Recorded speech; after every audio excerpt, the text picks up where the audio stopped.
Hey guys, and welcome to a very special Hey Mom Day. If you haven't noticed already, I have my beautiful friend here, Sarah, with me today.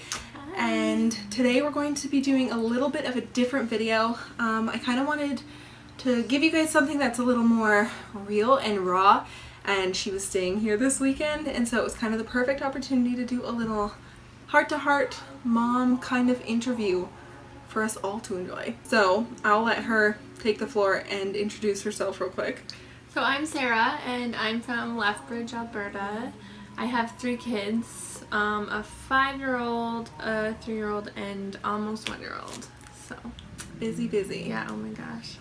She's staying here this weekend, and it's so awesome because our kids play so well together and we're having so much fun. Yeah, we're both exhausted right now after a full day of 2 families of children. But it's good. It's been fun.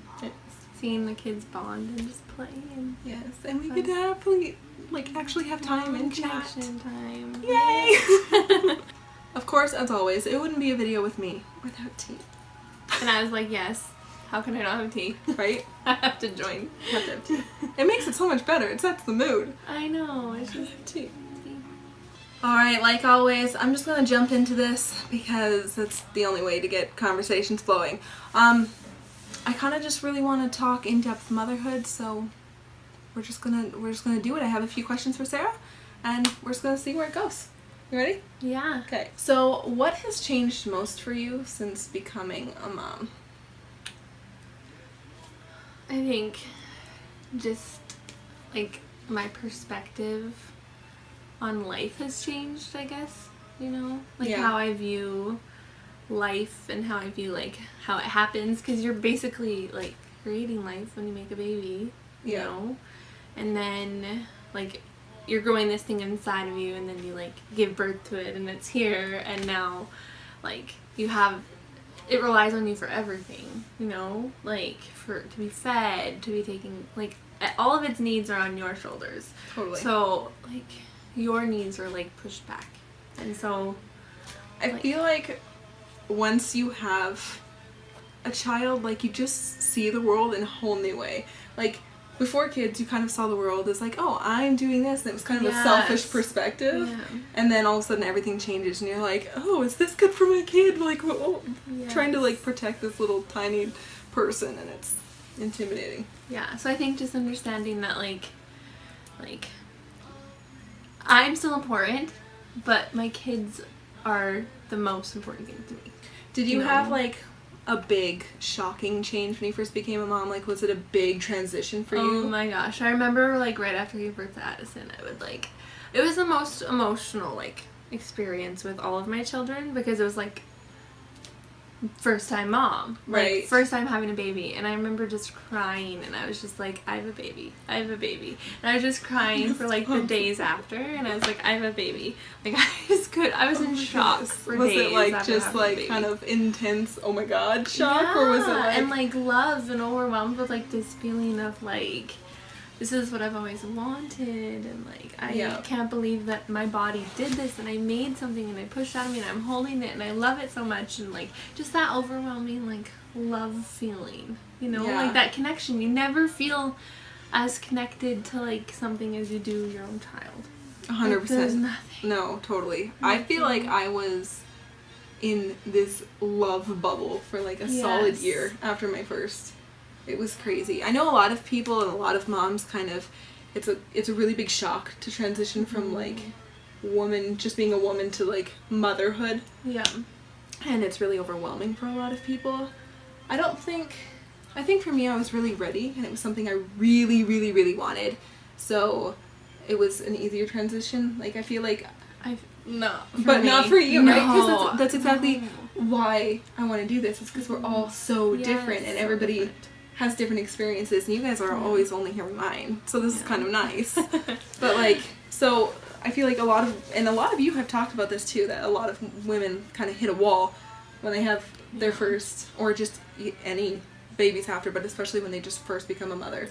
It can be a big shock. I was so excited for it, like so excited. I was like over the moon excited, but just like the other emotions that went along with it made it like so intense that I like felt so like overly whelmed that I just didn't know how to like process, control my feelings, or I don't know, like reel them back in and be like, it's okay, like this is okay, like everything's okay, like just. And I mean, the hormones don't help with that after you have a baby. Let's just throw that out there. It's like never experienced hormones until after we've had a baby. No, right? We always talk about hormonal teenagers. You don't know. No, you have no idea. Those baby hormones. Oh They're insane. Yeah. Do you feel like, in hindsight, that you were prepared for motherhood before? Like, during your pregnancy and everything? I think I was, like,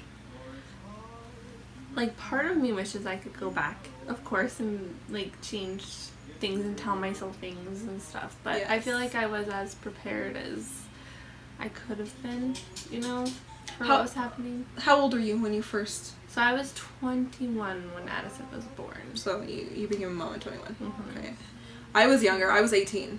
So, I mean, but both really young. I think a lot of women are starting a lot later. And so... Yeah, 21 is still pretty young. Yeah. So do you think that made it harder or easier? For me, I think it made it a little bit harder because I was, like, transitioning out of, like, high school... Like, well, not out of high school, but, like, growing into an adult still. That like, during that stage. Yeah, like, you're getting out of that mentality of, like, of life. You're still understanding things, and there's still, like, a lot of growing up to do. And at that point, you're not, like, stable with a career or anything. Like, financially, Life is really. just up in the air. Yeah. And throw a baby in the mix here. Yeah, exactly. So I felt like I was just not, like, prepared in that sense. You know, because of, like, so much transitioning that I was going through still at that age. Mm-hmm. So I think maybe if... But then, at the same time, I don't know, because where I am now in, like, maturity level, I don't know if I'd be the same if I didn't have kids. Right. Because I feel like it helped mature me so... I feel the same, like, in my situation. And did you... Because you had no choice. You just had to step up and be a mom. Right. Like, you had this baby. You chose to do it. You had to step up and... take responsibility, so... Exactly. Yeah. And you were married when you, like, Sarah was already married when she had her first. Yeah. I mean, I'm just throwing that out there to make her story more clear. I'd been married for, like, 2 years by the time we had her. Did you find that when you were young, being a young mom, do you think that there was more judgment? Did you feel more judgment than you think you maybe would have if you say you were 30? Yeah, I think so. I think, like, a lot of people, like, kind of looked at me like, oh, like, how'd you get pregnant? And, like, stuff like that, right? They don't expect you to be married. Yeah. Right. They don't expect you to be married, and then they ask, like, oh, how long have you been married for? And then you kind of tell them that, too, and they're just like, oh, that was pretty fast. Because some people wait, like, 4 years before. Right. They're like, oh, why didn't you go travel? Why didn't you go do this? And I'm just like, because I wanted to have a baby and have a family. Yep. That's why. And don't people ask the most awkward questions? Like, it's like, oh, I'm married. Okay, but how long? Yes. And it's like, it should make a difference to you. Like, society kind of formed this. They just think, like, oh, you must have gotten pregnant and got married. Yes. So it's just, there's a lot of rude remarks when you're a younger mom. Mm-hmm. Do you feel you felt more pressure from older people who were older than you, or your peers? Like, people you went to school with and stuff? Because...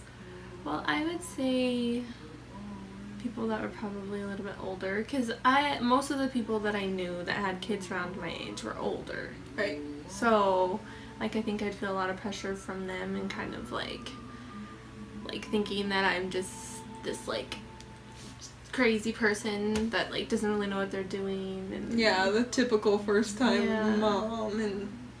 And then you go to the grocery store by yourself, and there's some of those little old ladies in the grocery store glaring at you because they think you're 16. Did you experience that? You're like, yeah. Chill out, and even more so now because I have 3 kids, so and I'm still young.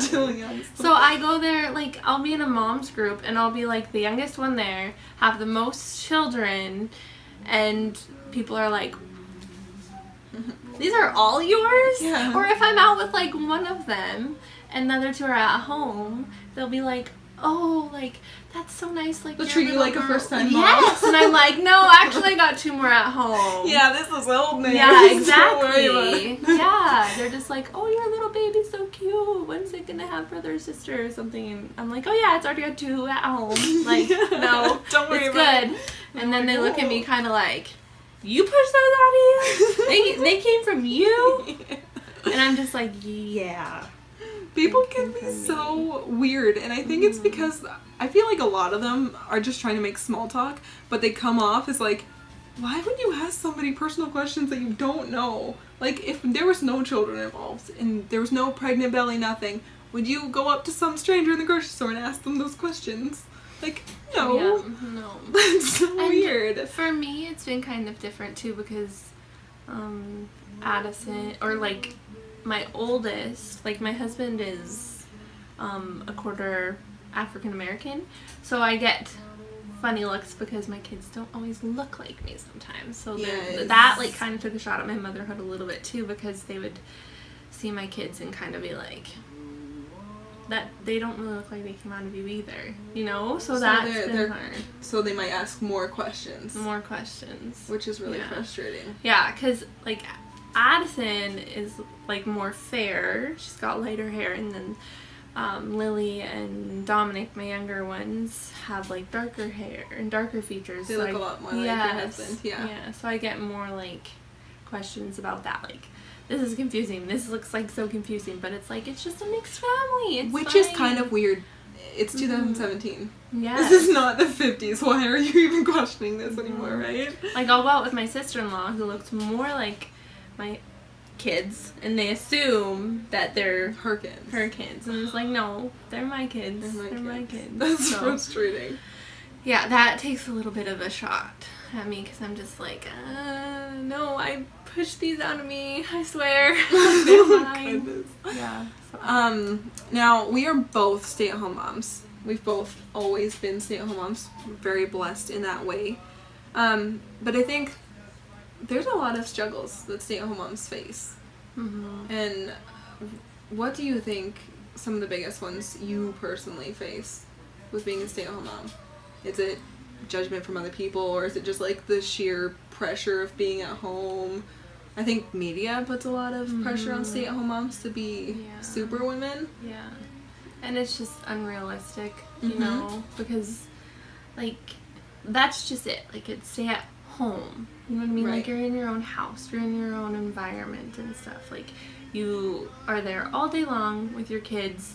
You go to bed there, you cook there, you do everything, and you're in your own environment. And you're trying to create this environment in this place where your family can, like, thrive and grow and develop and change. And I feel like as a mom, you're, like, it's like you're here and then everything else is just, like, attached to you. Yeah. Like, you set the tone, you set the mood, you set everything for you're your responsible house. For, like, so much in your home, and especially when your husband's working. It's a lot of pressure. It is. You know, because you want, like, your kids to be happy. You want them to have an enriching childhood. Yes, exactly. And, like, this idea that your house has to be clean all the time just because you're home with it or something. Oh my goodness. You know? I think so many people underestimate both types of moms, like working moms and stay-at-home moms. Stay-at-home moms is like, why don't you have to, why is your house a mess? You're home all day. What do you do? Yes. When anybody who stays home is like, are you kidding me? Mm-hmm. And then it's the same as, like, working moms. They get assumptions in reverse. They get crap for, like, not being home. And it's like, you know, it's just like all the movies where it's like, you don't have to bake this for the school week. You can just buy it. It's exactly. fine. It's like, really? Really? Yeah, exactly. So it's things like that, you know, like the clickiness of, like, oh, like, your house isn't perfectly clean, like, what did you do all day? Or, you know, like, things like that. And then... Do you think we put a lot of that pressure on ourselves, too? Oh, more so, I feel like, than there actually is. Because I think if we look, like, around, we're all in this same boat, you know? Like, and we all keep saying the same thing. Yes. Oh, like, no, our houses are never clean. It's fine, it's fine, it's fine. Yes, but then we feel like we're justifying it to each other. Do you know what I mean? Like, to ourselves. Sorry, not to each other. We're justifying it to ourselves that, like, my house is my house isn't clean. My house isn't clean. But in the back of our mind, we're like, our house needs to be clean if anybody comes over. Like, you feel like you still need to. It's like sometimes we're saying, like, oh, that. we shouldn't worry so much about it, but you're still, like... It's like our mentality, it's drilled into our heads to constantly, like, have these things. Social media makes it those really things. hard to break that. It's like, so mentally, hard. it's so hard to escape that constant loop of what I should be doing, what I should be accomplishing, like the mother I should be. It's really hard to step out of that and be the mother you are and the mother you want to be. I think whether it doesn't matter if you're staying at home or working. I think it's just like motherhood in general and those pressures. Yeah, it's just learning to just like live in the realness, you know, like just be real. Like, don't, like, everybody just needs to just take a step back and like realize that we are fine, you know, like what we're doing is okay. What we're choosing to do with our lives is okay. How we're choosing to like parent our kids, it's okay. You know, we're our hardest critic. We're constantly criticizing ourselves and being like, no, I shouldn't have done that. No, I shouldn't have done this. No, I shouldn't have done that. Instead, think of the things that you are doing and, you know, try and like live off of those instead of the negative and stuff. And it's like I was saying earlier about the balls. Yes. We all are given the same amount of balls. We can only hold up so many. Everybody has some dropped. You'll see different ones. That's why it's like, oh, look at these balls this person has up. They're amazing. You're not seeing the ones they're not doing. And it's just like we all have to balance it the best way we can and moment by moment, day by day. Yeah. With the stay-at-home mom thing, I was kind of surprised, I think, with how much judgment I received from family. Like, for me, when I became a mom, I thought being a stay-at-home mom was really a normal, common thing. And when I actually became a stay-at-home mom, I found a lot of judgment from, like, you know, grandparents and stuff like that being like, oh, when are you going to go back to work? Why aren't you working? Which I thought was a little bit like, I was surprised by it. Yeah. And it's just kind of rude. Yes. So rude. Yeah. It's like, no, I'm gonna actually stay for a while and like take care of my kids. Like, it's almost like you have this is a job too. It's almost like you have to prove your worth when you're a stay-at-home mom. Being like, I'm worthy. I'm still a person, not just a mom. Yes. But just because I stay home doesn't mean that this is all I am. Or it's like, there's that weird stay-at-home mom. Like, don't look at her in the school line. Like, yeah, exactly. You know, it's a struggle to feel like you have to prove something to everybody, to prove that you're good enough, to prove that you're doing enough to, like, make up for the fact that you stay home. Yeah. When really, like, each family is different. Some families are really, they get to just stay home easily. Some families sacrifice a ton to stay home. And I think... Like, I think of how blessed I am that I'm able to stay at home. And I try and, like, base that off of, like... That's, like, my positive beginning, that I'm here in the first place. Right. You know what I mean? And, like, I'm so grateful to be here in the first place, and everything else kind of just, like, sprinkles on top. Puts it into perspective. Yeah, like, being, like, the things that being able to stay home is a blessing on its own. Everything else that I can accomplish while I'm at home, I feel like I just base off of that, if that makes sense. Like, I'm here...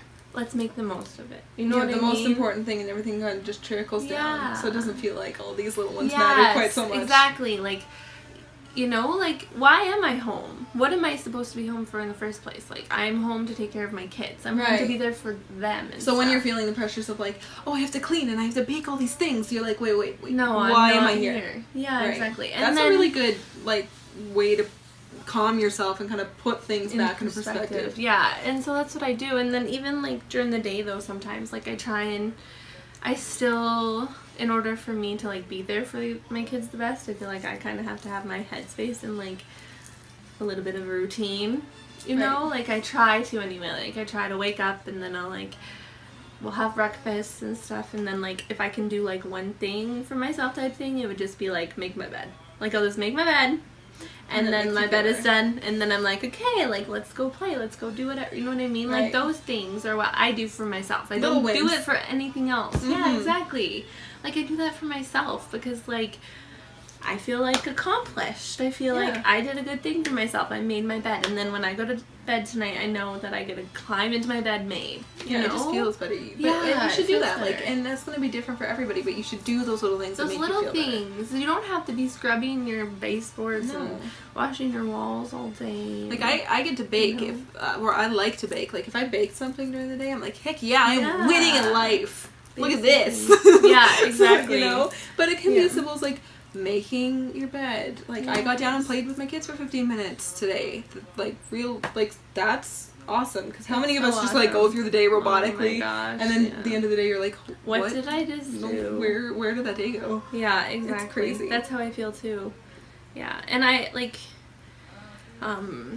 with doing stuff too, like that pressure that you feel like, oh, like my house has to be spotless on days that I feel like that's happening, like at the end of the day, because that'll happen some days and I'll just clean my whole house and just like focus on that, and I'll not be like involved with my kids or anything. I'll just be focusing on cleaning, focusing on all those things, because they creep up and they do take control sometimes. And you know, they stack like up they too. do. Some days you have to. Yes, it's just like it's this true. is chore day. Let's get it done. Yeah, like it's true. And that's fine. Yeah, but some days at the end of the day, like I'll sit on the couch and I'll just think in my head like, how many times did my kids ask me to play with them, and how many times did I say no? Yeah, you know what I mean? In a minute. Yes, exactly. Which kind of brings that mom guilt in. It brings the mom guilt in. And it just creeps in. Mom guilt is the worst. And that's the thing. You can be any kind of mom. We all have mom guilt for something. Do. And like, if you think about it, like anybody, the perfectionist mom, something goes wrong, it's mom guilt. Mom guilt. Like, it's mom guilt. Go out, see a movie with your girlfriends. Mom guilt. Yeah. Made a tea for yourself. Mom guilt. Yeah, exactly. Took a bath. Yeah, mom guilt. Worked out for 20 minutes. Mom guilt. Like, exactly. really, like your life revolves around mom guilt, and you have to be like, no. Something stupid. Get away from me. This is not okay. Like when you mix up your kids' names too many times in the day, you're like, oh, I'm so sorry. Guilt. I Don't you know my kids? Yeah, like I hate mom guilt. Yeah, like, it's terrible. It's yes, a thief of joy. Like the thief of mom joy. I know. It's terrible.